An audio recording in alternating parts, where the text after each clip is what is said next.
Hello friends, welcome to our channel 4G education. ఈ వీడియోలో మనం గత 10 ఏళ్ళగా అనేక రకాల గవర్నమెంట్ జాబ్స్లో అడిగిన పాలిటీకి సంబంధించిన బిట్స్ చూద్దామండి. ఈ వీడియో నేను ఇంతకుముందు ఎన్టీపీసీ బిట్ కూడా చేయడం జరిగింది.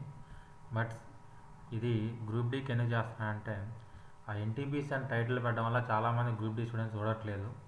అందువల్లనే గ్రూప్ డీ అని పెట్టి ఓన్లీ గ్రూప్ డీ కోసం వీడియో చేయడం జరుగుతుందండి. ఎవరైతే ఎన్టీపీసీ బిట్ వీడియో చూసారో వారు ఇక్కడ నుంచి వీడియో చూడాల్సిన అవసరం లేదు. ఎందుకంటే సేమ్ వీడియోనే ఇక్కడ కూడా ఉంటుంది, సేమ్ క్వశ్చన్సే ఉంటాయి, సేమ్ ఎక్స్ప్లెనేషన్ ఉంటుంది. కాబట్టి వాళ్ళైతే చూడమాకండి. ఎవరైతే ఫస్ట్ టైం వస్తున్నారో ఈ వీడియో చూడడం జరుగుతుందో వారు వీడియో పూర్తిగా చూడండి. ఎందుకంటే ఈ వీడియోలో అన్ని క్వశ్చన్స్ కూడా నేను చెప్పిన పాలిటీకి సంబంధించిన క్వశ్చన్స్ అన్నీ కూడాను గత 10 ఏళ్ళగా అనేక రకాల కాంపిటేటివ్ ఎగ్జామ్స్లో అడగడం జరిగింది. కాబట్టి అందరూ కూడా వీడియోని చివరి వరకు చూడండి. మేము ఆర్ఆర్బీ గ్రూప్ డి మరియు ఎన్టీపీ సిబిటి ఆన్లైన్లో మాక్ టెస్ట్లు కండక్ట్ చేయడం జరిగింది. ఎన్టీపీ సిబిటి ఆల్రెడీ కంప్లీట్ అయిందండి. ఎన్టీపీ సిబిటిలో మేము ఇచ్చిన పేపర్స్ నుంచి చాలా బిట్స్ రావడం జరిగింది. జనరల్ అవేర్నెస్ నుంచి, అదేవిధంగా అథమెటిక్ రీజనింగ్ అయితే అన్ని మోడల్స్ కవర్ చేశామండి.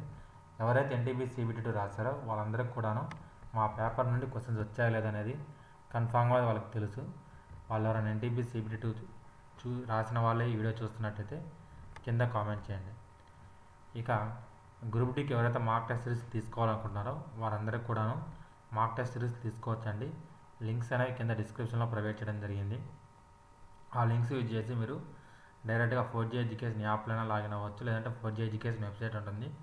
మీకు ఏ సమస్య ఉన్నా కానీ 4G ఎడ్యుకేషన్ వెబ్సైట్లో ఎప్పుడూ మీకు ఎగ్జామ్స్ రన్ అవుతూనే ఉంటాయండి. మీరు 4G ఎడ్యుకేషన్ వెబ్సైట్లో ఎగ్జామ్స్ రాసుకోవచ్చు గ్రూప్ డీవి.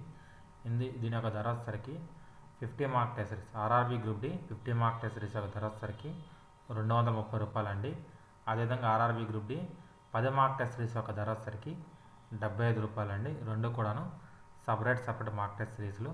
ఇంకా ఎవరైతే మార్క్ టెస్ట్ సిరీస్లు తీసుకోలేదో వాళ్ళు మార్క్ టెస్ట్ సిరీస్ తీసుకొని ఎగ్జామ్స్ రాయండి. ఇవి మీకు చాలా బాగా ఇవ్వడం జరుగుతుంది. ఫైనల్ ఎగ్జామ్లో మన ఎన్టీపీ సిబిటి కూడా చాలా బాగా యూజ్ అయినాయి చాలామంది విద్యార్థులకి.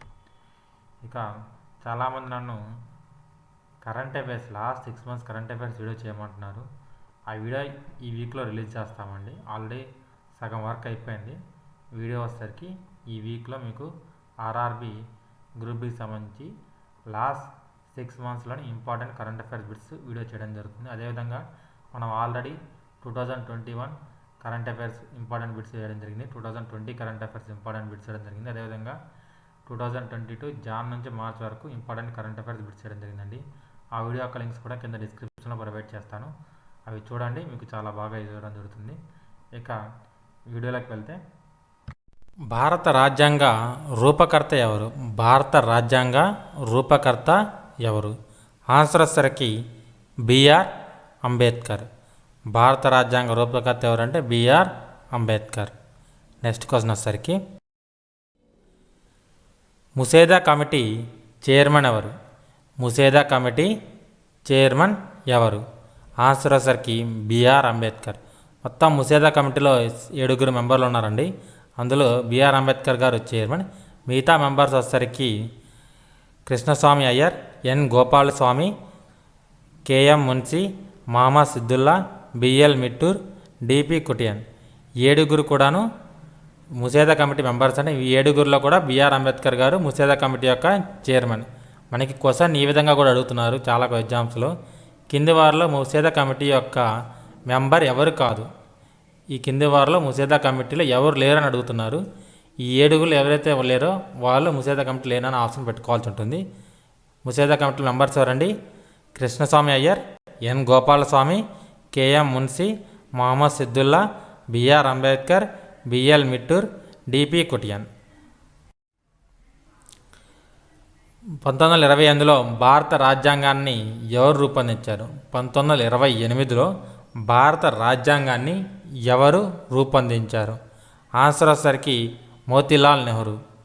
మోతీలాల్ నెహ్రూ గారు 1928లో భారత రాజ్యాంగం రూపొందించడం జరిగింది. భారత రాజ్యాంగం రాసినప్పుడు ఎన్ని ఆర్టికళ్ళు, షెడ్యూల్ మరియు భాగాలు ఉన్నాయి? భారత రాజ్యాంగం రాసినప్పుడు భారత రాజ్యాంగంలో ఎన్ని ఆర్టికళ్ళు, ఎన్ని భాగాలు మరియు ఎన్ని షెడ్యూళ్ళు ఉన్నాయి? ఆన్సర్ వచ్చేసరికి 395 ఆర్టికళ్ళు, 12 భాగాలు మరియు 8 షెడ్యూళ్ళు ఉన్నాయి. ప్రజెంట్ వచ్చేసరికి భారత రాజ్యాంగంలో ఎన్ని ఆర్టికల్, ఎన్ని షెడ్యూల్, ఎన్ని భాగాలు ఉన్నాయంటే 448 ఆర్టికళ్ళు, 25 భాగాలు మరియు 12 షెడ్యూలు ప్రస్తుతం రాజ్యాంగంలో ఉన్నాయి. ప్రస్తుతం రాజ్యాంగంలో 448 ఆర్టికళ్ళు, 25 భాగాలు మరియు 12 షెడ్యూళ్ళు ఉన్నాయి. రాజ్యాంగాన్ని ఖరారు చేయడానికి రాజ్యాంగ అసెంబ్లీకి ఎంత సమయం పట్టింది? రాజ్యాంగాన్ని ఖరారు చేయడానికి రాజ్యాంగ అసెంబ్లీకి ఎంత సమయం పట్టింది? ఆన్సర్ వచ్చేసరికి 2 సంవత్సరాల 11 నెలల 17 రోజులు. ఇప్పుడు నేను చెప్పే డేట్స్ అన్నీ కూడా కొంచెం జాగ్రత్తగా వినండి, ఎందుకంటే చాలా చాలా ఇంపార్టెంట్. రాజ్యాంగ అసెంబ్లీ యొక్క మొట్టమొదటి సమావేశం 9 డిసెంబర్ 1946లో జరిగింది. గుర్తుపెట్టుకోండి, 9 డిసెంబర్ 1946లో రాజ్యాంగ అసెంబ్లీ యొక్క మొదటి సమావేశం జరగడం జరిగింది.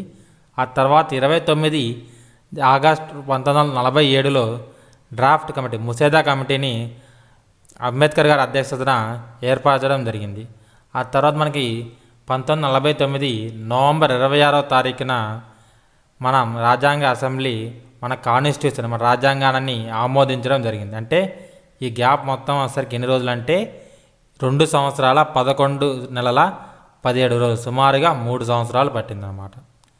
నెక్స్ట్ వచ్చేసరికి చెప్పాను కానీ భారత రాజ్యాంగ సభ ఎప్పుడు ఆమోదించిందంటే 26 నవంబర్ 1949. అదేవిధంగా భారత రాజ్యాంగం ఎప్పటి నుండి అమల్లోకి వచ్చిందంటే భారత రాజ్యాంగం ఎప్పటి నుండి అమల్లోకి వచ్చిందంటే 1950 జనవరి 26 నుండి అమల్లోకి రావడం జరిగింది. గుర్తుపెట్టుకోండి, భారత రాజ్యాంగాన్ని ఎప్పుడు ఆమోదించారంటే 1949 నవంబర్ 26న ఆమోదించడం జరిగింది. ఎప్పటి నుండి అమల్లోకి వచ్చిందంటే 1950 జనవరి 26 నుండి అమల్లోకి రావడం జరిగింది. ఇప్పటివరకు నేను చెప్పిన ప్రతి బిట్టు కూడా మీకు కనీసం 10-15 సార్లు ఈ మధ్య 2-3 ఇయర్స్లోనే మనకి అనేక రకాల గవర్నమెంట్ జాబ్స్లో అడగడం జరిగిందండి. ఇంకా ప్రీవియస్ పోతే ఎన్ని సంవత్సరాలు ఎన్ని విషయాలు అడిగారు అనేది మన లెక్కే లేదు, అన్నిసార్లు అడిగిన బిట్స్ అనమాట. కాబట్టి జాగ్రత్తగా వినండి, చివరి వరకు చూడండి, మీకు ఖచ్చితంగా యూజ్ అవుతుంది. మీరు కనుక ఆర్ఆర్బీ ఎన్టీపీసీ మరి గ్రూప్ డి ప్రిపేర్ అవుతున్నట్టే మేము ఆర్ఆర్బీ ఎన్టీపీసీ మరి గ్రూప్ డికి ఆన్లైన్లో మాక్ టెస్ట్లను కండక్ట్ చేస్తున్నామండి. తెలుగు మరి ఇంగ్లీష్ 2 లాంగ్వేజ్లో మేము కండక్ట్ చేసిన ఆర్ఆర్బీ ఎన్టీపీసీ పేపర్స్ నుంచి మొన్న జరిగిన సిహెచ్ఎస్ ఎగ్జామ్స్లో మీకు 50% బిట్లు మినిమం వచ్చాయండి ప్రతి షిఫ్ట్లో కూడాను. కొన్ని షిఫ్ట్లో అయితే 90% బిట్ల వరకు కూడా రావడం జరిగింది. కాబట్టి అంత హై క్వాలిటీలో మీకు మాక్ టెస్ట్లో మేము కండక్ట్ చేయడం జరుగుతుందండి. కాబట్టి మీరు ఈ మాక్ టెస్ట్ తీసుకొని రాయండి. చాలా తక్కువ ధరకే మీకు ఈ మాక్ టెస్ట్లు అనేవి ఇవ్వడం జరుగుతుంది. కాబట్టి మీరు అందరూ రాయడానికి ట్రై చేయండి. జాతీయ అత్యవసర సమయంలో ఏ ఆర్టికల్ను నిలిపివేయలేరు? జాతీయ అత్యవసర సమయంలో ఏ ఆర్టికల్ను నిలిపివేయలేరు? ఆన్సర్ వచ్చేసరికి ఆర్టికల్ 20 మరియు 21. ఆర్టికల్ 20 మరియు 21ని జాతీయ అత్యవసర సమయంలో అంటే నేషనల్ ఎమర్జెన్సీ టైంలో మన ఈ ఆర్టికల్ని నిలిపివేయలేరు. ఆర్టికల్ 20 వచ్చేసరికి ఏంటండి? ఆర్టికల్ 20 వచ్చేసరికి ప్రాణాలని కాపాడుకునే హక్కు. నెక్స్ట్ వచ్చేసరికి ఆర్టికల్ 21 వచ్చేసరికి జీవించే హక్కు. ఈ రెండింటిని కూడా అత్యవసర సమయంలో మనకి నిలిపివేయలేరు. నెక్స్ట్ వచ్చేసరికి భారత రాజ్యాంగం యొక్క గుండె మరియు ఆత్మ అని ఈ ఆర్టికల్ని అంటారు. ఈ బిట్ అయితే నేను ఎన్నిసార్లు చూసాను నాకే తెలియదండి. భారత రాజ్యాంగం యొక్క గుండె మరియు ఆత్మ అని ఏ ఆర్టికల్ని అంటారు? ఆన్సర్ వచ్చేసరికి ఆర్టికల్ 32. ఆర్టికల్ 32ని భారత రాజ్యాంగం యొక్క గుండె మరియు ఆత్మ అని పిలుస్తారు. ఆర్టికల్ 32 అంటే ఏంటండి? రాజ్యాంగ పరిహార హక్కు. ఆర్టికల్ 32 అంటే రాజ్యాంగ పరిహారపు హక్కు. దీనిని భారత రాజ్యాంగం యొక్క గుండె మరియు ఆత్మ అని పిలవడం జరుగుతుంది. భారత రాజ్యాంగంలోని ఏ ఆర్టికల్ ప్రకారం చట్టం ముందు అందరూ సమానమే అని చెబుతుంది? భారత రాజ్యాంగంలో ఏ ఆర్టికల్ చట్టం ముందు అందరూ సమానమే అని చెబుతుంది? ఆన్సర్ వచ్చేసరికి ఆర్టికల్ 14. ఆర్టికల్ 14 అనేది భారత రాజ్యాంగంలో చట్టం ముందు అందరూ సమానమని చెప్పే ఆర్టికల్ ఏదంటే ఆర్టికల్ 14. నెక్స్ట్ క్వశ్చన్ చూద్దాము. మేము ఆర్ఆర్బీ ఎన్టీపీసీ CBT 1 కూడాను మాక్ టెస్ట్లు అనేవి కండక్ట్ చేయడం జరిగిందండి. ఈ మాక్ టెస్ట్లోంచి ఆర్ఆర్బీ ఎన్టీపీసీ CBT 1 ఫైనల్ ఎగ్జామ్లో యావరేజ్గా ప్రతి పేపర్లో కూడాను 15 నుంచి 20 బిట్ల వరకు రావడం జరిగింది. అదేవిధంగా ఇప్పుడు జరిగే ఎన్టీపీసీ CBT 2 అదేవిధంగా గ్రూప్ డీలో కూడాను మేము కండక్ట్ చేసే మాక్ టెస్ట్లోని డైరెక్ట్ బిట్కైనా కానీ లేదంటే ఎక్స్ప్లెనేషన్ నుంచి అయినా కానీ మీకు కనీసం 10 నుంచి 15 బిట్లు వస్తాయని మేము ఆశించడం జరుగుతుందండి. ఇంకా ఎవరైతే ఈ మాక్ టెస్ట్లు అనేవి తీసుకోలేదో కంపల్సరీగా మాక్ టెస్ట్ తీసుకొని రాయండి. ఇవి మీకు చాలా బాగా యూజ్ అవ్వడం జరుగుతుంది. మా 4G ఎడ్యుకేషన్ వెబ్సైట్స్ యొక్క అన్ని లింక్స్ కూడా కింద డిస్క్రిప్షన్లో ప్రొవైడ్ చేయడం జరిగింది. లేదంటే మీరు గూగుల్లోకి వెళ్ళి 4G ఎడ్యుకేషన్ అని టైప్ చేసినా కానీ మీకు వెబ్సైట్ అనేది రావడం జరుగుతుందండి. కాబట్టి ఇంకెవరైతే మార్క్ టెస్ట్ సిరీస్లు తీసుకొని రాయట్లేదో కంపల్సరీగా మార్క్ టెస్ట్లో రాయండి. మీకు ఇవి చాలా బాగా యూజ్ చేయడం జరుగుతుంది. ఏ సవరణను భారత రాజ్యాంగం యొక్క చిన్న రాజ్యాంగం అంటారు? ఏ సవరణను భారత రాజ్యాంగం యొక్క చిన్న రాజ్యాంగం అంటారు? ఆన్సర్ వచ్చేసరికి 42 అమెండ్మెంట్ 42వ రాజ్యాంగ సవరణను భారత రాజ్యాంగం యొక్క చిన్న రాజ్యాంగం అని అంటారు. ఎందుకంటే అన్ని సవరణలు అనేవి 42వ సవరణలో ఇందిరాగాంధీ గారు చేయడం జరిగిందండి. కాబట్టి ఆ రాజ్యాంగాన్ని మనం భారత రాజ్యాంగం యొక్క చిన్న రాజ్యాంగం అని పిలవడం జరుగుతుంది. డాష్ కమిటీ సిఫార్సుల మేరకు 42వ రాజ్యాంగ సవరణలో ప్రాథమిక విధులను చేర్చబడ్డాయి. డాష్ సిఫార్సుల ప్రకారం 42వ రాజ్యాంగ సవరణ చట్టం ద్వారా రాజ్యాంగంలోకి ప్రాథమిక విధులను చేర్చారు. ఆన్సర్ సరికి సర్వన్ సింగ్ కమిటీ. సర్వన్ సింగ్ కమిటీ సిఫార్సుల మేరకు 42వ రాజ్యాంగ సవరణ ద్వారా ప్రాథమిక విధులను భారత రాజ్యాంగంలోకి చేర్చడం జరిగింది. భారత రాజ్యాంగంలో ఉన్న మొత్తం ప్రాథమిక విధులు ఎన్నండి? మొత్తం 11 ప్రాథమిక విధులు ఉన్నాయి. భారత రాజ్యాంగంలో ఉన్న మొత్తం ప్రాథమిక విధులేనండి 11. ఇది కూడా చాలా చాలా ఇంపార్టెంట్ బిట్ని గుర్తుపెట్టుకోండి. భారత రాజ్యాంగంలో ఉన్న మొత్తం ప్రాథమిక విధులు ఎన్నండి? 11. భారత ఉపరాష్ట్రపతి యొక్క పదవీ కాలం ఎంత? భారత ఉపరాష్ట్రపతి యొక్క పదవీ కాలం ఎంత? ఆన్సర్ వచ్చేసరికి 5 సంవత్సరాలు. భారతదేశంలో రాష్ట్రపతి, ప్రధానమంత్రి, గవర్నర్, ముఖ్యమంత్రి, అదేవిధంగా లోక్సభ మెంబర్, ఎమ్మెల్యే, సర్పంచ్ వీళ్ళందరికీ కూడా పదవీ కాలం వచ్చేసరికి 5 సంవత్సరాలు ఉంటుందండి. అదేవిధంగా రాజ్యసభ మెంబర్కి, అదేవిధంగా శాసన మండలి మెంబర్కి అయితే మనకి 6 సంవత్సరాలు పదవీ కాలం ఉంటుంది, గుర్తుపెట్టుకోండి.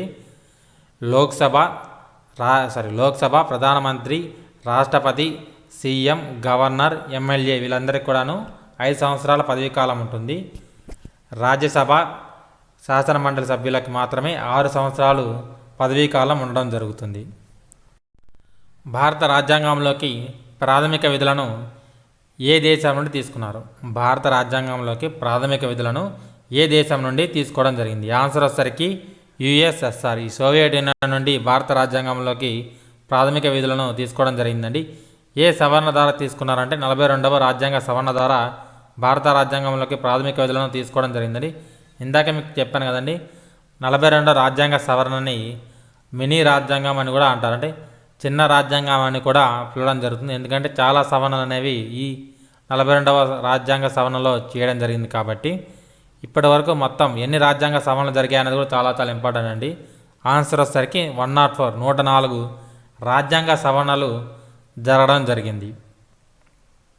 అందులో కూడా చాలా ముఖ్యమైన వచ్చేసరికి 42, 44, 61 ఈ 3 కూడా చాలా చాలా ముఖ్యమైన రాజ్యాంగ సవరణలు, గుర్తుపెట్టుకోండి.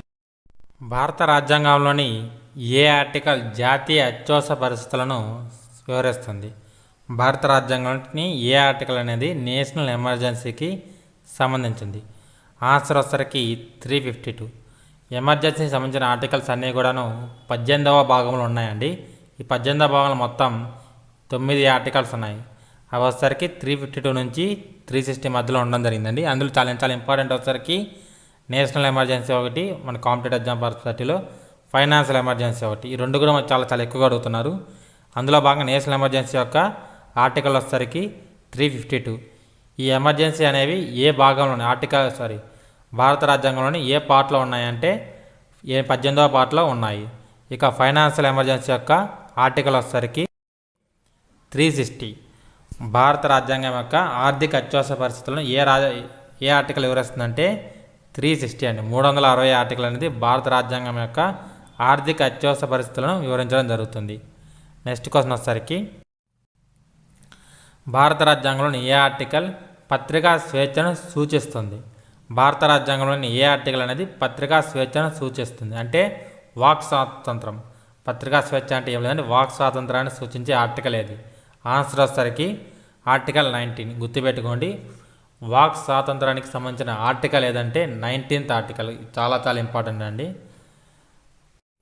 రాజ్యసభకు భారత రాష్ట్రపతి ఎంతమంది సభ్యులను నామినేట్ చేయవచ్చు? రాజ్యసభకు భారత రాష్ట్రపతి ఎంతమంది సభ్యులను నామినేట్ చేయవచ్చు? ఆన్సర్ వచ్చేసరికి 12 మంది. మొత్తం రాజ్యసభలో మొత్తం ఓవరాల్ స్ట్రెంత్ అంటే మ్యాక్సిమం స్ట్రెంత్ వచ్చేసరికి 250 మెంబర్స్ అండి. అందులో 233 మెంబర్స్ అనేవారు రాష్ట్రాల శాసనసభ ద్వారా ఎన్నికవడం జరుగుతుంది. ఇంకో 12 మందిని రాష్ట్రపతి డైరెక్ట్గా నామినేట్ చేయడం జరుగుతుంది. మొత్తం 245 మెంబర్స్ అనేది స్ట్రెంత్ అనేది రాజ్యసభలో ప్రజెంట్ ఉండడం జరిగింది. ఓవరాల్గా మ్యాక్సిమం స్ట్రెంత్ వచ్చేసరికి 250 మెంబర్స్ అండి. 250 మెంబర్స్ కంటే రాజ్యసభలో ఎక్కువగా మించడానికి లేదు. ఇక రాజ్యసభను మనం ఎగువ సభ మరియు పెద్దల సభ అని కూడా పిలవడం జరుగుతుంది. గుర్తుపెట్టుకోండి, రాజ్యసభని ఎగువ సభ మరియు పెద్దల సభగా పిలవడం జరుగుతుంది. భారతదేశంలోని భాషలకు సంబంధించిన షెడ్యూల్ ఏది? భారతదేశ భాషలకు సంబంధించిన షెడ్యూల్ ఏది? ఆన్సర్ వచ్చేసరికి 8వ షెడ్యూల్. ఇది చాలా చాలా ఇంపార్టెంట్ బిట్, చాలా అడగడం జరిగింది కాబట్టి మర్చిపోకండి.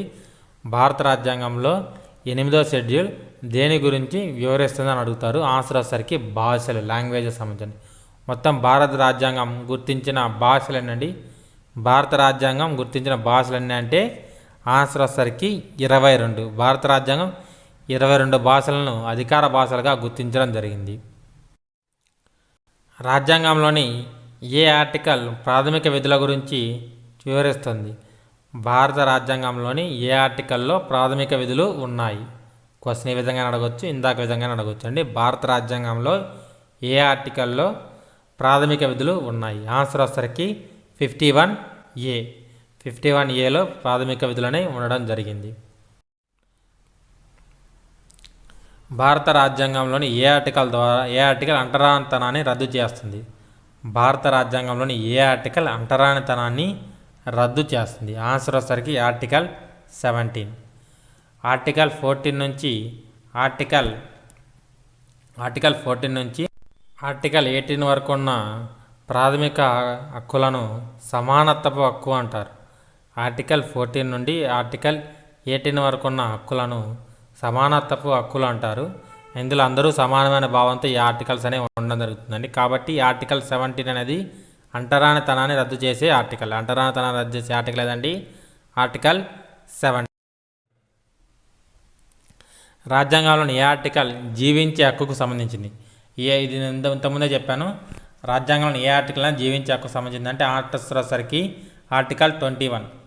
ఆర్టికల్ 21 అనేది జీవించే హక్కుకు సంబంధించిన ఆర్టికల్ అనేది. రైట్ టు లైఫ్ ఆర్టికల్ ఏదంటే 21.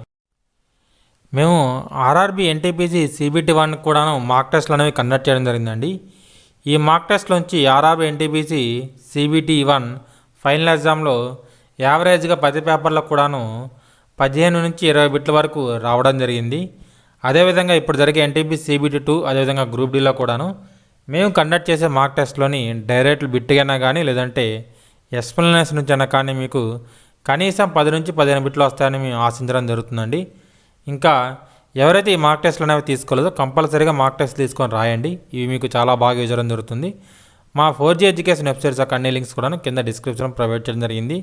లేదంటే మీరు గూగుల్లోకి వెళ్ళి 4G ఎడ్యుకేషన్ అని టైప్ చేసినా కానీ మీకు వెబ్సైట్ అనేది రావడం జరుగుతుందండి.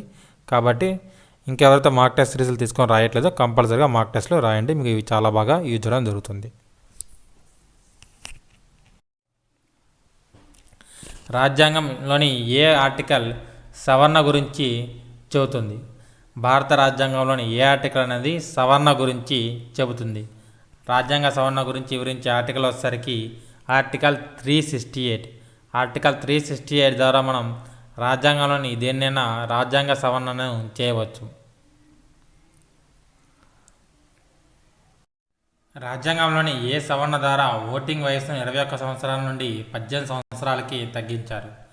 రాజ్యాంగంలోని ఏ సవరణ ద్వారా ఓటింగ్ వయసుని 21 సంవత్సరాల నుండి 18 సంవత్సరాలు తగ్గించారంటే 61వ రాజ్యాంగ సవరణ ద్వారా ఓటింగ్ వయసుని 21 సంవత్సరాల నుండి 18 సంవత్సరాలకి తగ్గించడం జరిగింది.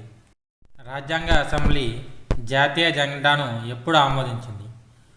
రాజ్యాంగ అసెంబ్లీ జాతీయ జెండాను ఎప్పుడు ఆమోదించింది? ఆన్సర్ వచ్చేసరికి స్వతంత్రానికి కొద్ది రోజుల ముందుగా అనగా 22 జూలై 1947న రాజ్యాంగ అసెంబ్లీ భారత జాతీయ జెండాను ఆమోదించడం జరిగింది. భారత జాతీయ జెండా రూపకర్త ఎవరండి? పింగళి వెంకయ్య గారు భారత జాతీయ జెండా యొక్క రూపకర్త. రాజ్యాంగ రూపకర్తల మనసు మరియు ఆలోచనలు డ్యాష్లో ప్రతిబింబిస్తాయి. రాజ్యాంగ రూపకర్తల మనసు మరియు ఆలోచనలు డ్యాష్లో ప్రతిబింబిస్తాయి. ఆన్సర్ వచ్చేసరికి ప్రవేశిక లేదా ముందు మాట.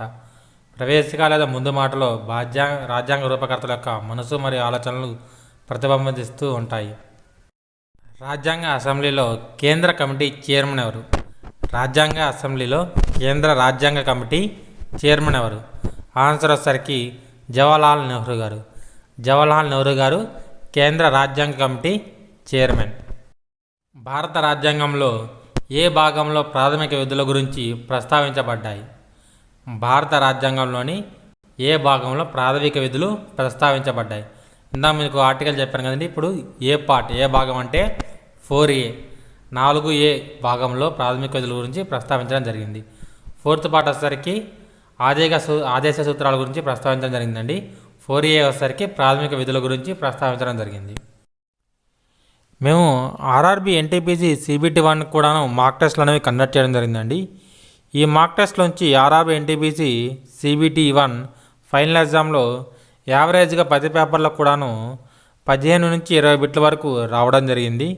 అదేవిధంగా ఇప్పుడు జరిగే ఎన్టీపీసీ CBT 2 అదేవిధంగా గ్రూప్ డీలో కూడాను మేము కండక్ట్ చేసే మాక్ టెస్ట్లోని డైరెక్ట్ బిట్కైనా కానీ లేదంటే ఎక్స్ప్లెనేషన్ నుంచి అయినా కానీ మీకు కనీసం 10 నుంచి 15 బిట్లు వస్తాయని మేము ఆశించడం జరుగుతుందండి.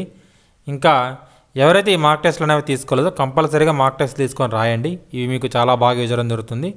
మా 4G ఎడ్యుకేషన్ వెబ్సైట్స్ యొక్క అన్ని లింక్స్ కూడా కింద డిస్క్రిప్షన్ ప్రొవైడ్ చేయడం జరిగింది. లేదంటే మీరు గూగుల్లోకి వెళ్ళి 4G ఎడ్యుకేషన్ అని టైప్ చేసినా కానీ మీకు వెబ్సైట్ అనేది రావడం జరుగుతుందండి. కాబట్టి ఇంకెవరైతే మాక్ టెస్ట్ సిరీస్లు తీసుకొని రాయట్లేదో కంపల్సరీగా మాక్ టెస్ట్లో రాయండి. మీకు ఇవి చాలా బాగా యూజ్ అవ్వడం జరుగుతుంది.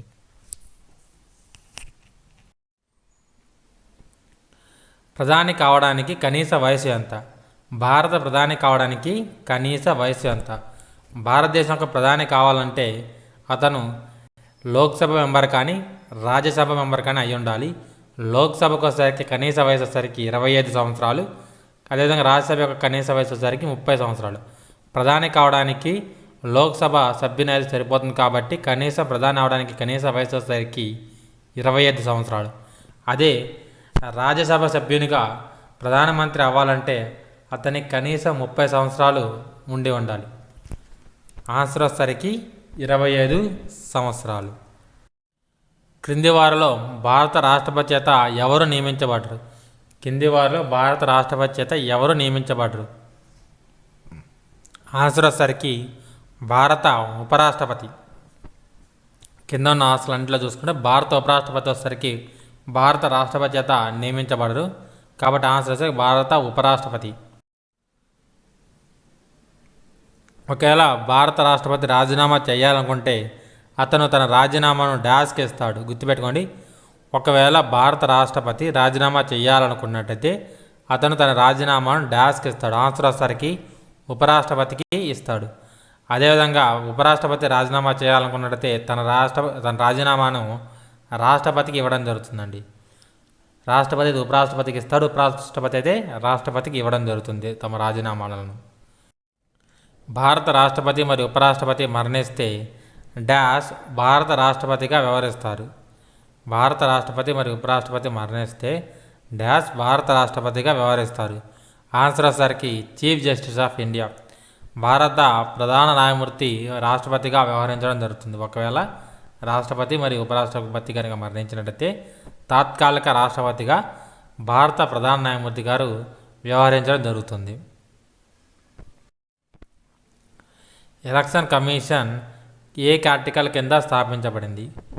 ఎలక్షన్ కమిషన్ అనేది ఏ ఆర్టికల్ కింద స్థాపించబడింది? ఆన్సర్ వచ్చేసరికి ఆర్టికల్ 324. చాలా చాలా ఇంపార్టెంట్ అనేది. ఎలక్షన్ కమిషన్ సంబంధించిన ఆర్టికల్ ఏదంటే 324. చాలా ఇంపార్టెంట్, గుర్తుపెట్టుకోండి. లోక్సభ యొక్క గరిష్ట బలం ఎంత? లోక్సభ యొక్క గరిష్ట బలం ఎంత? ఆన్సర్ వచ్చేసరికి 552 552. ప్రజెంట్ లోక్సభలో సభ్యులు ఎంతమంది అంటే 545 మెంబర్స్ సభ్యులండి. ఇందులో 543 మంది ప్రజల చేత నేరుగా ఎన్నుకోబడడం జరుగుతుంది. ఇద్దరిని రాష్ట్రపతి నామినేట్ చేయడం జరుగుతుంది. ఆంగ్లో ఇండియన్స్ ఇద్దరిని రాష్ట్రపతి నామినేట్ చేస్తారు. 543 మందికి ప్రజల ద్వారా లోక్సభకు ఎన్నుకోవడం జరుగుతుంది. కాబట్టి లోక్సభని ప్రజాసభ మరియు దిగువ సభ అని పిలుస్తారు. మొత్తం గరిష్ట బలం వచ్చేసరికి 552. What is the minimum age of member of the Rajya Sabha? ఇందాక చెప్పాను రాజ్యసభ యొక్క కనీస వయసు ఎంత? ఆన్సర్ వచ్చేసరికి 30 సంవత్సరాలు. భారత రాజ్యాంగంలోని ఏ షెడ్యూల్ ద్వారా పంచాయతీల కూర్పు మరియు అధికారాలకు సంబంధించింది? భారత రాజ్యాంగంలోని ఏ షెడ్యూల్ అనేది పంచాయతీల కూర్పు మరియు అధికారాలకు సంబంధించినది అని అడిగారు. ఈ క్వశ్చన్ చాలా రిపీటెడ్గా అడుగుతుంది. పంచాయతీలకు ఒకటి, మున్సిపాలిటీకి ఒకటి షెడ్యూల్ అండి. పంచాయతీలకు సంబంధించిన షెడ్యూల్ వచ్చేసరికి 11th షెడ్యూల్ అని గుర్తుపెట్టుకోండి. పంచాయతీలకు సంబంధించిన షెడ్యూల్ వచ్చేసరికి 11th షెడ్యూల్. అదేవిధంగా మున్సిపాలిటీకి సంబంధించిన షెడ్యూల్ వచ్చేసరికి 12th షెడ్యూల్ అండి. పంచాయతీలకు వచ్చేసరికి 11th షెడ్యూల్ అండి. అదే మున్సిపాలిటీలకు వచ్చేసరికి 12th షెడ్యూల్. మొత్తం పంచాయతీలు మున్సిపాలిటీ సంబంధించిన ఆర్టికల్ వచ్చేసరికి 233 అండి. 233 ఓ వరకు వచ్చేసరికి పంచాయతీలకు సంబంధించింది. అదేవిధంగా ఓ నుంచి మిగతా వచ్చేసరికి మనకి మున్సిపాలిటీలకు సంబంధించింది. 243 ఓ వరకు పంచాయతీలకు సంబంధించింది. 243 ఓ నుంచి మిగతా వచ్చేసరికి మున్సిపాలిటీలకు సంబంధించింది. ఇది ఒకటి చిన్నది గుర్తుపెట్టుకోండి. నెక్స్ట్ వచ్చేసరికి భారత రాజ్యాంగం యొక్క ఏ షెడ్యూల్ ఫిరాయింపు వ్యతిరేక చట్టంతో వ్యవహరిస్తుంది? భారత రాజ్యాంగంలోని ఏ షెడ్యూల్లో ఫిరాయింపు వ్యతిరేకం గురించి తెలపడం జరిగింది? ఆన్సర్ వచ్చేసరికి 11వ షెడ్యూల్. భారత రాజ్యాంగంలోని 11వ షెడ్యూల్ ప్రకారం ఫిరాయింపు వ్యతిరేక చట్టంతో వ్యవహరిస్తున్నమాట భారత రాజ్యాంగంలోని 10వ షెడ్యూల్ అనేది. ఇంకా నెక్స్ట్ వస్తే భారత రాజ్యాంగంలోని ఏ షెడ్యూల్ పౌరసత్వంతో వ్యవహరిస్తుంది? భారత రాజ్యాంగంలోని ఏ షెడ్యూల్లో పౌరసత్వం గురించి వివరించారంటే ఆన్సర్ వచ్చేసరికి మొదటి షెడ్యూల్ అండి. భారత రాజ్యాంగంలో మొదటి షెడ్యూల్లో పౌరసత్వం గురించి చెప్పడం జరిగింది. నెక్స్ట్ క్వశ్చన్కి వెళ్దాం. మేము ఆర్ఆర్బి, ఎన్టీపీసీ, CBT 1 కూడాను మాక్ టెస్ట్లు అనేవి కండక్ట్ చేయడం జరిగిందండి. ఈ మాక్ టెస్ట్లోంచి ఆర్ఆర్బి, ఎన్టీపీసీ, CBT 1 ఫైనల్ ఎగ్జామ్లో యావరేజ్గా 10 పేపర్లకు కూడాను 15 నుంచి 20 బిట్ల వరకు రావడం జరిగింది. అదేవిధంగా ఇప్పుడు జరిగే ఎన్టీపీసీ, CBT 2 అదేవిధంగా గ్రూప్ డీలో కూడాను మేము కండక్ట్ చేసే మాక్ టెస్ట్లోని డైరెక్ట్ బిట్గా కానీ లేదంటే ఎక్స్ప్లెనేషన్ నుంచి అయినా కానీ మీకు కనీసం 10 నుంచి 15 బిట్లు వస్తాయని మేము ఆశించడం జరుగుతుందండి. ఇంకా ఎవరైతే ఈ మాక్ టెస్ట్లు అనేవి తీసుకోలేదో కంపల్సరీగా మాక్ టెస్ట్ తీసుకొని రాయండి. ఇవి మీకు చాలా బాగా యూజ్ అవ్వడం జరుగుతుంది. మా 4G ఎడ్యుకేషన్ వెబ్సైట్స్ యొక్క అన్ని లింక్స్ కూడా కింద డిస్క్రిప్షన్ ప్రొవైడ్ చేయడం జరిగింది. లేదంటే మీరు గూగుల్లోకి వెళ్ళి 4G ఎడ్యుకేషన్ అని టైప్ చేసినా కానీ మీకు వెబ్సైట్ అనేది రావడం జరుగుతుందండి. కాబట్టి ఇంకెవరైతే మాక్ టెస్ట్ సిరీస్లు తీసుకొని రాయట్లేదో కంపల్సరీగా మాక్ టెస్ట్లో రాయండి. మీకు ఇవి చాలా బాగా యూజ్ అవ్వడం జరుగుతుంది. భారత రాజ్యాంగంలోని 6వ షెడ్యూల్లో ఏ రాష్ట్రాలు చేర్చబడ్డాయి? భారత రాజ్యాంగంలోని 6వ షెడ్యూల్లో 5 రాష్ట్రాలు ఉన్నాయండి. ఈ 5 రాష్ట్రాలు కూడా కొన్ని స్పెషల్ ప్రొవిజన్స్ అనేది ఇవ్వడం జరిగిందనమాట. 5 రాష్ట్రాల సరికి నార్త్ ఈస్ట్ సంబంధించిన రాష్ట్రాలు. ఆ రాష్ట్రాల సరికి అస్సాం, త్రిపుర, మేఘాలయ, మిజోరాం, అరుణాచల్ ప్రదేశ్. అస్సాం, త్రిపుర, మేఘాలయ, మిజోరాం, అరుణాచల్ ప్రదేశ్కి 6వ షెడ్యూల్లోని గిరిజన ప్రాంతాల కింద వీటికి స్పెషల్ ప్రొవిజన్స్ అనేవి ఉండడం జరిగింది. 44వ సవరణ ద్వారా ఏ ప్రాథమిక హక్కు తొలగించబడింది? నేను ముందే చెప్పాను కదండి, అమెండ్మెంట్స్లో రాజ్యాంగ సవరణల్లో 42(1), 44(1), 61 ఈ 3 కూడా ఎగ్జామ్ పాయింట్ ఆఫ్ వ్యూలో చాలా చాలా ఇంపార్టెంట్ అండి. చాలాసార్లు అడగడం జరిగింది. 44వ రాజ్యాంగ సవరణ ద్వారా ఏ ప్రాథమిక హక్కును తొలగించబడింది? ఆన్సర్ వచ్చేసరికి ఆస్తి హక్కు. 44వ రాజ్యాంగ సవరణ ద్వారా ఆస్తి హక్కును ప్రాథమిక హక్కు నుండి తొలగించడం జరిగింది.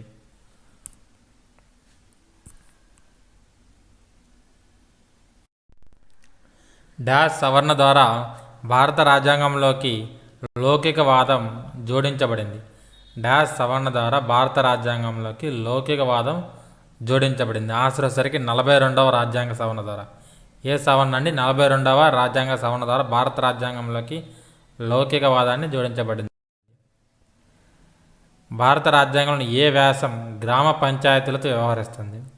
భారత రాజ్యాంగంలో ఏ ఆర్టికల్ అనేది గ్రామ పంచాయతీల గురించి వివరిస్తుందని అడిగారు.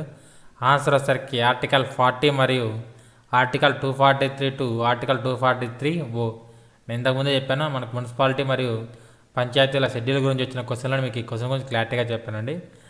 భారత రాజ్యాంగంలోని గ్రామ పంచాయతీలను ఏ ఆర్టికల్ వివరిస్తున్నాయంటే ఆర్టికల్ 243 ఓవర్కి వచ్చేసరికి మనకి పంచాయతీల గురించి అవుతుంది. 243 ఓ తర్వాత అంటే 243 పి నుంచి మిగతావన్నీ కూడా మున్సిపాలిటీ గురించి అవుతుందండి. అదేవిధంగా ఆర్టికల్ 40 కూడా మనకి గ్రామ పంచాయతీల గురించి వివరించడం జరుగుతుంది. ఆదేశిక సూత్రాల్లో చెప్పడం జరుగుతుంది. ఆర్టికల్ 40 అంటే దేంట్లో వస్తుందండి, ఆదేశిక సూత్రాలకు సంబంధించిన పార్ట్లో ఉంటుంది. రాజ్యాంగంలోని ఏ వ్యాసం నాగాలాండ్ రాష్ట్రానికి సంబంధించి ప్రత్యేక నిబంధన? ఆన్సర్ వచ్చేసరికి 271A.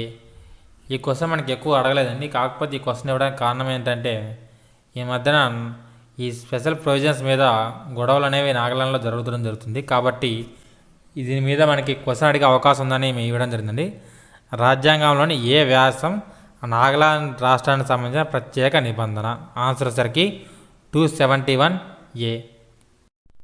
భారత రాజ్యాంగంలోని ఏ భాగం ప్రాథమిక హక్కుల గురించి చెబుతుంది? భారత రాజ్యాంగంలోని ఏ భాగం ప్రాథమిక హక్కుల గురించి చెబుతుందంటే 3వ భాగం ప్రాథమిక హక్కుల గురించి చెప్పడం జరుగుతుంది. భారత రాజ్యాంగంలో 3వ భాగం. ఈ 3వ భాగంలో ఏ అన్ని ఆర్టికల్స్ ఉన్నాయంటే ఆర్టికల్ 12 నుంచి 35 వరకు ఈ థర్డ్ పార్ట్లో ఉండడం జరిగిందండి. అదేవిధంగా ఆర్టికల్ 1లో ప్రావేశిక ముందు మాట చెప్పడం జరిగింది. ఇందులో 1 నుంచి 4 ఉన్నాయి. ఆ తర్వాత సిటిజన్షిప్ పౌరసత్వం గురించి చెప్పడం జరిగింది 2వ పార్ట్లో. ఈ 2వ పార్ట్లో 5 నుంచి 11 ఆర్టికల్స్ వరకు ఉన్నాయండి. నెక్స్ట్ వచ్చేసరికి ప్రాథమిక హక్కులు. ప్రాథమిక హక్కులో ఎన్ని ఆర్టికల్స్ ఉన్నాయండి? 12 నుంచి 35 ఆర్టికల్స్ వరకు ఉన్నాయి. ఇది ప్రాథమిక హక్కుల గురించి ఏ భాగంలో చెప్పారంటే రాజ్యాంగంలో 3వ భాగంలో చెప్పడం జరిగింది. నెక్స్ట్ క్వశ్చన్ పౌరసత్వం. పౌరసత్వం గురించి మనం ఇందాక చెప్పాను కదండి. పౌరసత్వం గురించి రాజ్యాంగంలో ఏ పార్ట్లో చెప్పారంటే ఏ భాగంలో చెప్పారంటే 2వ భాగంలో చెప్పారు. ఈ 2వ భాగంలో మొత్తం ఎన్ని ఆర్టికల్స్ ఉన్నాయంటే 6 ఆర్టికల్స్ ఉన్నాయండి. ఆర్టికల్ 5 నుంచి ఆర్టికల్ 11 వరకు ఈ 2వ పార్ట్లో ఉండడం జరిగింది. ఇక నెక్స్ట్ వచ్చేసరికి ఆదేశిక సూత్రాలు. భారత రాజ్యాంగంలో ఆదేశిక సూత్రాల గురించి ఏ పార్ట్ చెప్పిందంటే 4వ పార్ట్ చెప్పారు. 4వ పార్ట్లో ప్రస్తావించడం జరిగింది ఆదేశిక సూత్రాల గురించి. నేను ఇంతకుముందు మనం ఫండమెంటల్ డ్యూటీస్ అదేవిధంగా ప్రాథమిక విధుల గురించి వచ్చినప్పుడు నేను చెప్పాను. 4A వచ్చేసరికి ప్రాథమిక విధుల గురించి చెప్పిందండి. 4th పార్ట్ వచ్చేసరికి ఆదేశిక సూత్రాల గురించి చెప్పిందని. ఈ 4th పార్ట్లో ఉన్న ఆర్టికల్స్ వచ్చేసరికి ఆర్టికల్ 36 నుంచి ఆర్టికల్ 51 వరకు ఉన్న ఆర్టికల్స్ అన్నీ కూడాను మనకి ఈ 4th పార్ట్ ఆదేశిక సూత్రాల్లో ఉన్నాయి. అదేవిధంగా ప్రాథమిక విధులు వచ్చేసరికి 51A. ప్రాథమిక విధుల ఆర్టికల్ వచ్చేసరికి 51A. నెక్స్ట్ వచ్చేసరికి భారత రాజ్యాంగంలోని ఏ భాగం కేంద్రం గురించి చెబుతుంది? భారత రాజ్యాంగంలోని ఏ భాగం కేంద్రం గురించి చెబుతుందని అడిగారు. ఆన్సర్ వచ్చేసరికి 5వ భాగం. ఈ 5వ భాగంలో మొత్తం ఆర్టికల్స్ ఎక్కడి నుంచి ఎక్కడి వరకు ఉన్నాయంటే 52 నుంచి 151 వరకు ఉన్నాయండి. కొంచెం నేను చెప్పేది క్లారిటీగా ఉందండి, మీకు క్లారిటీగా అర్థమవుతుంది. 52 నుంచి 151 వరకు కేంద్రం గురించి ఆర్టికల్స్ మనకి చెప్పడం జరిగింది రాజ్యాంగంలో. ఇందులో 52 నుంచి 78 వరకు వచ్చేసరికి ఎగ్జిక్యూటివ్ అండి. 52 నుంచి 78 వరకు వచ్చేసరికి ఎగ్జిక్యూటివ్ అండి. అదేవిధంగా 79 నుంచి ఒక్క నిమిషం అండి. 52 నుంచి 78 వరకు వచ్చేసరికి ఎగ్జిక్యూటివ్. 79 నుంచి 122 వరకు వచ్చేసరికి పార్లమెంట్కి సంబంధించిన ఆర్టికల్స్ అండి.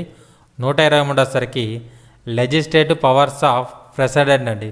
ప్రెసిడెంట్ యొక్క లెజిస్లేటివ్ పవర్స్ గురించి చెప్పే ఆర్టికల్ ఏదంటే 123 అండి. ఆ తర్వాత న్యాయ వ్యవస్థకు సంబంధించిన ఆర్టికల్స్ వచ్చేసరికి 124 నుంచి 147 వరకు ఉన్న ఆర్టికల్స్ వచ్చేసరికి న్యాయ వ్యవస్థ గురించి చెప్పడం జరుగుతుందండి. అదేవిధంగా కాగ్ గురించి అండి. కాగ్ యొక్క ఆర్టికల్స్ వచ్చేసరికి 148 నుంచి 151 అండి. 148 నుంచి 151 వరకు చెప్పే ఆర్టికల్స్ దేనికి సంబంధించిన అంటే కాగ్ సంబంధించిన. మళ్ళీ ఒకసారి చదువుతాం, గుర్తుపెట్టుకోండి.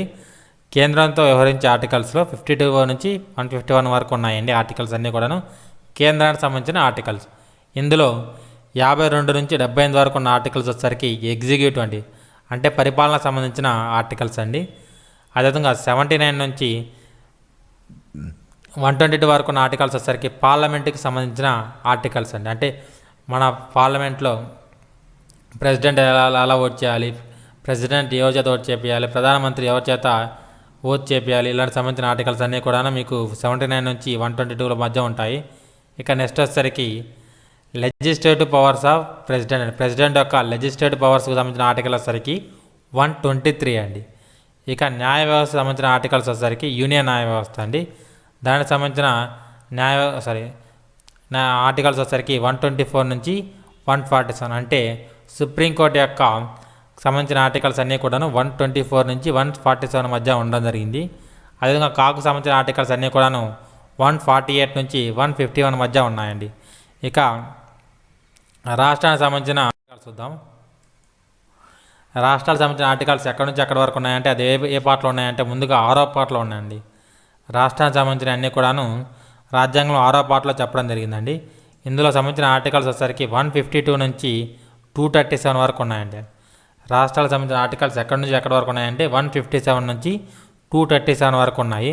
ఇందులో 152 వచ్చేసరికి జనరల్ అండి, మామూలుగా జనరల్ సంబంధించింది. అదేవిధంగా 153 నుంచి 167 వరకు ఎగ్జిక్యూటివ్ అండి, పరిపాలన సంబంధించిన ఆర్టికల్స్. 168 నుంచి 212 వరకు స్టేట్ లెజిస్లేటివ్ అండి, అంటే శాసనసభకు సంబంధించిన ఆర్టికల్స్ వచ్చేసరికి 153 నుంచి 167 వరకు ఇవ్వడం జరిగింది. నెక్స్ట్ వచ్చేసరికి గవర్నర్ యొక్క లెజిస్లేటివ్ పవర్స్ గురించి చెప్పే ఆర్టికల్ వచ్చేసరికి 213 అండి. గవర్నర్ యొక్క లెజిస్లేటివ్ పవర్స్ గురించి చెప్పే ఆర్టికల్ ఏంటంటే 213. ఇక హైకోర్టు సంబంధించిన ఆర్టికల్స్ వచ్చేసరికి 214 నుంచి 232 వరకు చెప్పడం జరిగిందండి. హైకోర్టు యొక్క ఆర్టికల్స్ సంబంధించి హైకోర్టు యొక్క ఆర్టికల్స్ ఎక్కడ ఉన్నాయంటే రాజ్యాంగంలో 214 నుంచి 232 మధ్య ఉండడం జరిగింది. ఇక సబార్డినేట్ కోర్ట్స్ యొక్క ఆర్టికల్స్ వచ్చేసరికి 233 నుంచి 237 వరకు మధ్య ఉండడం జరిగిందండి. మొత్తం ఆర్టికల్స్ వస్తే మళ్ళీ చెబుతాను. రాష్ట్రానికి సంబంధించేసరికి 153 నుంచి 167 వరకు పరిపాలన సంబంధించిన ఆర్టికల్స్. నెక్స్ట్ వచ్చేసరికి శాసనసభకు సంబంధించిన ఆర్టికల్స్ వచ్చేసరికి 168 నుంచి 212 వరకు ఉన్న ఆర్టికల్స్ శాసనసభకు సంబంధించిన ఆర్టికల్స్ అండి. ఇక గవర్నర్ యొక్క లెజిస్లేటివ్ పవర్ సంబంధించిన ఆర్టికల్ వచ్చేసరికి 213 అండి, గుర్తుపెట్టుకోండి. 123 వచ్చేసరికేమో ప్రెసిడెంట్ యొక్క లెజిస్లేటివ్ పవర్ సంబంధించిన ఆర్టికల్ అండి. 213 వచ్చేసరికేమో మనకి గవర్నర్ యొక్క లెజిస్లేటివ్ పవర్ సంబంధించిన ఆర్టికల్స్ అండి. ఈ రెండు చాలా చాలా ఇంపార్టెంట్. నెక్స్ట్ వచ్చేసరికి హైకోర్టు సంబంధించిన ఆర్టికల్స్ వచ్చేసరికి 214 నుంచి 232 వరకు ఉన్నాయండి. హైకోర్టు సంబంధించిన ఆర్టికల్స్ వచ్చేసరికి 214 నుండి 232 వరకు ఉన్నాయి. ఇక సబార్డినేట్ కోర్ట్స్ వచ్చేసరికి 233 నుంచి 237 మధ్య ఉండడం జరిగిందండి. మొత్తం రాజ్యాంగంలో రాష్ట్రాల గురించి ఏ ఆర్టికల్ చదువుతుందంటే 6వ పార్ట్లో చెప్పడం జరిగింది. రాజ్యాంగంలోని 6వ పార్ట్లో రాష్ట్రాల గురించి చెప్పడం జరిగింది. భారత రాజ్యాంగంలోని ఏ భాగం కేంద్ర పాలిత ప్రాంతాల గురించి తెలుపుతుంది? భారత రాజ్యాంగం నుంచి ఏ భాగం కేంద్ర పాలిత ప్రాంతాలకు సంబంధించింది అడుగుతుంటారు. ఆన్సర్ వచ్చేసరికి 8వ భాగం. కేంద్ర పాలిత ప్రాంతాలకు సంబంధించిన ఆర్టికల్స్ అనేవి 8 పార్ట్లో ఉన్నాయండి. ఎక్కడి నుండి ఎక్కడి వరకు ఉన్నాయంటే ఆర్టికల్ 239 నుంచి ఆర్టికల్ 242 మధ్య మనకి ఈ కేంద్ర పాలిత ప్రాంతాలకు సంబంధించిన ఆర్టికల్స్ అనేవి ఉండడం జరిగింది. నెక్స్ట్ వచ్చేసరికి పంచాయతీకి సంబంధించిన ఆర్టికల్స్ అనేవి ఏ భాగంలో ఉన్నాయని అడిగారు. ఆన్సర్ వచ్చేసరికి 9th పార్ట్లో ఉండడం జరిగిందండి. మీకు క్లారిటీ చెప్పాను. 243 నుంచి 243 వరకు ఉన్న ఆర్టికల్స్ అన్నీ కూడా పంచాయతీకి సంబంధించినవి. ఇవి ఏ పార్ట్లో ఉన్నాయంటే 9 పార్ట్లో ఉన్నాయి. అదేవిధంగా 243 నుంచి 243 జెడ్ జీ వరకు ఉన్న ఆర్టికల్స్ అన్నీ కూడా మున్సిపాలిటీకి సంబంధించినవండి. ఇవన్నీ కూడాను 9A పార్ట్లో ఉండడం జరిగింది. ఏ పార్ట్లో ఉన్నాయండి? 9A పార్ట్లో ఉన్నాయి. ఇక ఇవి ఏ షెడ్యూల్లో ఉన్నాయంటే మున్సిపాలిటీస్ వచ్చేసరికి 12వ షెడ్యూల్లో ఉన్నాయండి. అదేవిధంగా పంచాయతీలో వచ్చేసరికి 11వ షెడ్యూల్లో ఉండడం జరిగింది. ఇక నెక్స్ట్ క్వశ్చన్ వచ్చేసరికి ఎమర్జెన్సీ సంబంధించిన ఆర్టికల్స్ అనేవి ఏ పార్ట్లో ఉన్నాయండి? ఎమర్జెన్సీ సంబంధించిన ఆర్టికల్స్ అన్నీ కూడా ఏ పార్ట్లో ఉన్నాయంటే ఆన్సర్ వచ్చేసరికి 18th పార్ట్. ఇందాక ముందే డిస్కస్ చేశాము. ఎక్కడి నుండి ఎక్కడి వరకు ఉన్నాయంటే 352 నుంచి 360 వరకు మనకి ఎమర్జెన్సీ అత్యవసర పరిస్థితులకు సంబంధించిన ఆర్టికల్స్ అన్నీ కూడాను 352 నుంచి 360 మధ్య ఉండడం జరిగిందండి. ఏ పార్ట్ అంటే 18th పార్ట్ అండి. ఏ పార్ట్లో మనకి లాంగ్వేజెస్ గురించి చెప్పడం జరిగింది? భారత రాజ్యాంగంలో ఏ పార్ట్లో మనకి లాంగ్వేజెస్ గురించి చెప్పడం జరిగింది? ఆన్సర్ వచ్చేసరికి లాంగ్వేజ్ సంబంధించిన ఆర్టికల్స్ అన్ని ఏ పార్ట్లో ఉన్నాయంటే మనకి 17వ పార్ట్లో ఉండడం జరిగింది. లాంగ్వేజ్ సంబంధించిన ఆర్టికల్స్ అన్నీ కూడా ఏ పార్ట్లో ఉన్నాయంటే 17వ పార్ట్లో ఉండడం జరిగిందండి. నెక్స్ట్ వచ్చేసరికి భారత రాజ్యాంగంలోని ఏ భాగం షెడ్యూల్ మరియు గిరిజన ప్రాంతాల గురించి చెబుతుంది? భారత రాజ్యాంగంలో ఏ భాగం అనేది షెడ్యూల్ మరియు గిరిజన ప్రాంతాల గురించి తెలుపుతుందండి. ఆన్సర్ వచ్చేసరికి 10th పార్ట్ అండి. ఈ 10th పార్ట్లో మనకి షెడ్యూల్ మరియు గిరిజన ప్రాంతాల గురించి చెప్పడం జరుగుతుంది. దీనికి సంబంధించిన ఆర్టికల్స్ వచ్చేసరికి 244 టు 244A అండి. ఈ రెండు ఆర్టికల్స్ వచ్చేసరికి మన షెడ్యూల్ మరియు గిరిజన ప్రాంతాల గురించి మన భారత రాజ్యాంగంలో తెలుపుతున్నాయి. ఇవి ఏ పార్ట్లో ఉన్నాయంటే 10వ పార్ట్లో ఉండడం జరిగిందండి. భారత రాజ్యాంగంలో ఏ భాగం ఎన్నికల సంఘం గురించి చెబుతుంది? ఎలక్షన్స్ గురించి ఈ భారత రాజ్యాంగంలో ఏ పార్ట్ చెబుతుందంటే 15వ పార్ట్ చెప్పడం జరుగుతుందండి. ఎలక్షన్ సంబంధించిన ఆర్టికల్స్ అనేవి 15వ పార్ట్లో ఉండడం జరిగింది. ఆర్టికల్స్ ఎక్కడి నుంచి ఎక్కడి వరకు ఉన్నాయంటే ఆర్టికల్ 324 నుంచి ఆర్టికల్ 329A వరకు ఉండడం జరిగిందండి. ఎలక్షన్ సంబంధించిన ఆర్టికల్స్ అనేవి ఎక్కడ ఉన్నాయంటే 15వ భాగంలో ఉన్నాయండి. ఆ ఎలక్షన్ సంబంధించిన ఆర్టికల్స్ ఏంటి అంటే ఆర్టికల్ 324 టు ఆర్టికల్ 329A వీటి మధ్య మనకి ఎలక్షన్ సంబంధించిన ఆర్టికల్స్ అనేవి ఉండడం జరిగింది. స్టేట్ మరియు సెంట్రల్ ఎలక్షన్ సంబంధించిన ఆర్టికల్స్ అన్నీ కూడాను 324 ఆర్టికల్ 324 నుంచి ఆర్టికల్ 329 మధ్య ఉండడం జరిగిందండి. రాజ్యాంగంలోని ఏ భాగం మనకి కేంద్రం మరియు రాష్ట్రాల సంబంధాల గురించి వివరిస్తుంది? మనకి రాజ్యాంగంలో ఏ భాగం కేంద్ర మరియు రాష్ట్రాల మధ్య సంబంధాల గురించి వివరిస్తుందని చాలా అడగడం జరిగిందండి. ఆన్సర్ వచ్చేసరికి 11వ భాగం. ఈ 11వ భాగంలో ఎన్ని ఆర్టికల్స్ ఉన్నాయి ఏవేంటి అంటే అవి ఆర్టికల్ 245 నుండి ఆర్టికల్ 263 వరకు మనకి ఈ భాగంలో ఉన్నాయండి. ఇందులో 245 నుంచి 255 వరకు ఉన్న ఆర్టికల్స్ అనేవి లెజిస్లేటివ్ రిలేషన్స్ అండి. లెజిస్లేటివ్ రిలేషన్స్ సంబంధించిన ఆర్టికల్స్ వచ్చేసరికి 245 నుంచి 255 మధ్య ఉండడం జరిగింది. అదేవిధంగా అడ్మినిస్ట్రేటివ్ రిలేషన్స్ వచ్చేసరికి 256 నుంచి 263 మధ్య ఉండడం జరిగిందండి. శాసన రిలేషన్స్ వచ్చేసరికి మనకి 245 నుంచి 255 మధ్య ఉన్నాయండి. అదేవిధంగా పరిపాలన రిలేషన్స్ వచ్చేసరికి మనకి 256 నుంచి 263 మధ్య ఉన్నాయండి. పరిపాలన రిలేషన్స్ వచ్చేసరికి 256 నుంచి 263 మధ్య ఉండడం జరిగింది ఆర్టికల్స్ అనేవి. ఇక నెక్స్ట్ క్వశ్చన్లోకి వెళ్తే సోషలిస్ట్ లౌకిక మరియు సమగ్రత 1976 డాష్ రాజ్యాంగ సవరణ ద్వారా జోడించబడ్డాయి. నేను చాలాసార్లు చెప్పాను, మీకు ఇందాక కూడా చెప్పాను జరిగింది. సోషలిస్ట్ లౌకిక మరియు సమగ్రత అనేది 1976లో 42వ రాజ్యాంగ సవరణ ద్వారా జోడించారండి. ఇది చాలా ఇంపార్టెంట్, చాలాసార్లు ఎక్కువసార్లు అడిగారండి. అందుకే ఈ పేపర్లో ఎన్నిసార్లు తగిలిందంటే అర్థం చేసుకోండి. క్వశ్చన్ చిన్న చేంజ్ చేసే మనకి ఇన్నిసార్లు రావడం జరిగింది, చాలాసార్లు రావడం జరిగింది. కాబట్టి ఈ క్వశ్చన్ మాత్రం మిస్ చేయొద్దండి. సోషలిస్ట్ లౌకిక సమగ్రత అనేవి ముందు మాటలో ఏ రాజ్యాంగ సవరణ ద్వారా జోడించారు? ఇలా క్వశ్చన్స్ ఎక్కువ అడుగుతున్నారు. ఆన్సర్ వచ్చరికి 42వ రాజ్యాంగ సవరణ అండి. Which article is related equal justice and free legal aid? ఏ వ్యాసం సమాన న్యాయం మరియు ఉచిత న్యాయ సహాయానికి సంబంధించినది? ఏ ఆర్టికల్ అనేది సమాన న్యాయం మరియు ఉచిత న్యాయ సహాయంకు సంబంధించిందని అడిగారు. అండ్ ఆన్సర్ వచ్చరికి ఆర్టికల్ 39A అండి. ఏ ఆర్టికల్ అండి? Article 39A. భారతదేశ రాష్ట్రపతి యొక్క అభిశంసన పద్ధతి ఏ దేశం నుండి తీసుకున్నారు? భారతదేశ రాష్ట్రపతి యొక్క అభిశంసన పద్ధతి అనేది ఏ దేశం నుండి తీసుకున్నారు? ఆన్సర్ వచ్చరికి USA, United state of America నుండి తీసుకోవడం జరిగిందండి. ఇక నెక్స్ట్ క్వశ్చన్ వచ్చరికి భారత రాజ్యాంగం ఏ దేశం నుండి ఫెడరలిజం సమైక్యవాదాన్ని స్వీకరించింది? భారత రాజ్యాంగం ఏ దేశం నుండి సమైక్యవాదాన్ని స్వీకరించింది? ఆన్సర్ వచ్చరికి USA అండి. అమెరికా నుండి భారతదేశం సమైక్యవాదాన్ని స్వీకరించడం జరిగిందండి. ఆన్సర్ వచ్చరికి అమెరికా. మొత్తం అన్నిటి గురించి నేను చర్చించలేను కాబట్టి మొత్తం ఏ దేశం నుండి ఏ దేశ రాజ్యాంగం నుండి మన భారతదేశం ఏంటి స్వీకరించింది మొత్తం కూడా నేను డీటెయిల్గా చెప్తానండి. అవన్నీ కవర్ చేసుకుంటే మొత్తం ఈ వీడియో అయిపోతుంది. మీకు మొత్తం సుమారుగా అవన్నీ కూడా కలుపుకుంటే మీకు ఖచ్చితంగా ఒక 100 క్వశ్చన్స్ వరకు మీకు మేము వీడియోలో చెప్పడం జరుగుతుంది. కాబట్టి పూర్తిగా ఇది కూడా కంప్లీట్ చేయండి, మీకు క్లారిటీగా అర్థమవుతుంది. ముందుగా భారత ప్రభుత్వ చట్టం 1935 ద్వారా భారత రాజ్యాంగంలోకి చాలానే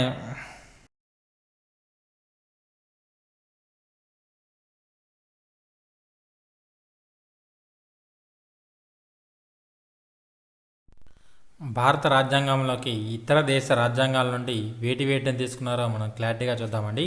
ముందుగా బ్రిటన్ యూకే నుండి భారత రాజ్యాంగంలో తీసుకునే వచ్చేసరికి పార్లమెంటరీ ప్రభుత్వం, చట్ట నియమము మరియు శాసన విధానం, ఒకే పౌరసత్వం, క్యాబినెట్ వ్యవస్థ, ప్రత్యేక హక్కులు, పార్లమెంటరీ అధికారాలు మరియు దిశభా వాదం, వీటన్నిటిని కూడాను భారత ప్రభుత్వం బ్రిటన్ యొక్క రాజ్యాంగం నుండి తీసుకోవడం జరిగిందండి. నెక్స్ట్ వచ్చేసరికి యుఎస్ఏ, అమెరికా రాజ్యాంగం నుండి ఏమైతే తీసుకున్నారో చూద్దాం. అమెరికా నుండి భారత రాజ్యాంగంలోకి వేటిని తీసుకున్నారో ముందుగా చూస్తే, ముందుగా రాష్ట్రపతి యొక్క అభిశంసన మరియు అధ్యక్షుడు మరియు రాష్ట్రపతి మరియు ఉపరాష్ట్రపతి యొక్క విధులు, దాంతోపాటు సుప్రీంకోర్టు, హైకోర్టు న్యాయమూర్తులను తొలగించడం, ప్రాథమిక హక్కులు, న్యాయ సమీక్ష, న్యాయ వ్యవస్థ యొక్క స్వతంత్రం, వీటిని మనం అమెరికా నుండి తీసుకోవడం జరిగిందండి. వీటిలో ముఖ్యమైనది వచ్చేసరికి ప్రాథమిక హక్కులు ఒకటి, మరియు ప్రెసిడెంట్ యొక్క అభిశంసన అంటే రాష్ట్రపతి యొక్క అభిశంసన, న్యాయ సమీక్ష, ఇవన్నీ కూడాను చాలాసార్లు మనకి కాంపిటేటివ్ ఎగ్జామ్స్లో అడగడం జరిగిందండి. ముఖ్యంగా ప్రాథమిక హక్కులు అనేది ఏ దేశ రాజ్యాంగం నుండి భారత రాజ్యాంగంలోకి తీసుకోవడం జరిగింది. ప్రాథమిక హక్కులు అనేవి ఏ దేశ రాజ్యాంగం నుండి భారతదేశం సంగ్రహించిందని అడుగుతారు. ఆన్సర్ వచ్చేసరికి యుఎస్, అమెరికా.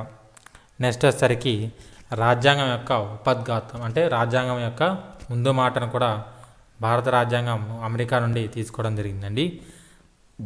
నెక్స్ట్ వచ్చేసరికి ఐర్లాండ్ నుండి భారత రాజ్యాంగం వేటిని తీసుకుని చూద్దాం. ఐర్లాండ్ రాజ్యాంగం నుండి భారత రాజ్యాంగం వేటిని తీసుకుని చూద్దాం. మన కాంపిటేటివ్ ఎగ్జామ్లో చాలాసార్లు అడిగారండి. ఆదేశిక సూత్రాలను భారత రాజ్యాంగం ఐర్లాండ్ పార్లమెంట్ నుండే తీసుకోవడం జరిగింది. ఐర్లాండ్ కాన్స్టిట్యూషన్ నుంచే తీసుకోవడం జరిగిందండి. ముందుగా ఆదేశిక సూత్రాలు చాలా ఇంపార్టెంట్ అండి. నెక్స్ట్ వచ్చేసరికి రాజ్యసభ సభ్యుల నామినేషన్ కూడా మనం ఐర్లాండ్ రాజ్యాంగం నుండే తీసుకోవడం జరిగిందండి. నెక్స్ట్ వచ్చేసరికి అధ్యక్షుడిని ఎన్నుకునే విధానం, రాష్ట్రపతి ఎన్నుకునే విధానం వచ్చేసరికి కూడా మనం ఐర్లాండ్ యొక్క రాజ్యాంగం నుండే తీసుకోవడం జరిగింది. నెక్స్ట్ వచ్చేసరికి ఫ్రాన్స్ నుంచి మనం తీసుకున్నవి ఏంటి అంటే రిపబ్లిక్, అంటే మనకు ముందు మాటలో ఉన్న రిపబ్లిక్, అదేవిధంగా స్వేచ్ఛ, సమానత్వం మరియు సోదరభావం. అనేది భారత రాజ్యాంగం ఏ దేశ రాజ్యాంగం తీసుకున్నారనేది చాలాసార్లు అడిగారు. ఎన్నిసార్లు అడిగారు లెక్కలేదు. స్వేచ్ఛ, సమానత్వం మరియు సోదరభావం, ఈ మూడు అనేవి భారత రాజ్యాంగం ఏ దేశ రాజ్యాంగం నుండి తీసుకోవడం జరిగింది. ఆన్సర్ వచ్చేసరికి ఫ్రాన్స్. గుర్తుపెట్టుకోండి, స్వేచ్ఛ, సమానత్వం మరియు సోదరభావం అనేది భారత రాజ్యాంగం ఏ దేశ రాజ్యాంగం నుండి సంగ్రహించిందని అడుగుతారు. ఆన్సర్ వచ్చేసరికి ఫ్రాన్స్. ఆస్ట్రేలియా నుంచి భారత రాజ్యాంగం వేటిని సంగ్రహించిందంటే ముందు కనక్రమ లిస్ట్ అండి. ఏకకాలిక జాబితా, రెండోసరికి వాణిజ్య స్వేచ్ఛ, 3 వాణిజ్య మరియు సంభోగం, 4ది చాలా ఇంపార్టెంట్ అండి, పార్లమెంట్ ఉభయ సభల ఉమ్మడి సిట్టింగ్ అండి.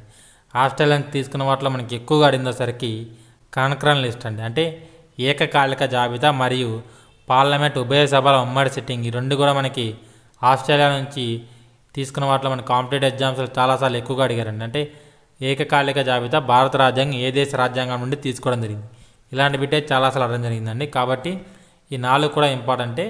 ఒకవేళ ఈ 4 కూడా మీకు ఏకకాలిక జాబితా ఒకటి మరియు అదేవిధంగా పార్లమెంట్ ఉభయ సభల ఉమ్మడి సిట్టింగ్ కూడా చాలా ఇంపార్టెంట్. ఈ రెండింటి గురించి మనకి ఎక్కువగా అడుగుతున్నారు కాంపిటేటివ్ ఎగ్జామ్లో. ఆస్ట్రేలియా నుంచి ఏదైనా ఇవ్వాలనుకుంటే.